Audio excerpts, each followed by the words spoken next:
नमस्कार मंडळी.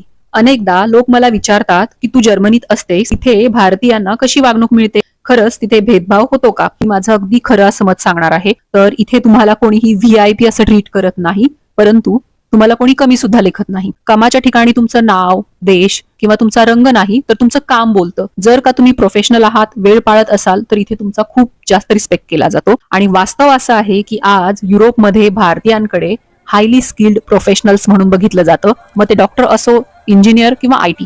आपली बुद्धिमत्ता आणि कष्टाळू वृत्ती यामुळे इथे खूप जास्त मान मिळतो. परंतु नाण्याला सुद्धा दुसरी बाजू असतेच की. कधीतरी भाषेचा अडथळा किंवा संस्कृतीमधल्या फरकांमुळे काही जणांना इथे वेगळेपणा जाणवू शकतो. परंतु एक गोष्ट लक्षात घ्या, जर का तुम्ही इथली भाषा शिकली, इथल्या नियमांचा, वेळेचा आदर केला, तर इथली लोक जे आहेत ना, ते तुम्हाला आपलंसं करायला सुद्धा मागे पुढे बघत नाही. आणि हा माझा अनुभव आहे. थोडक्यात सांगायचं झालं तर जग बदललंय आणि भारतीय संस्कृतीचा डंका आज 7 समुद्रापार वाजतोय.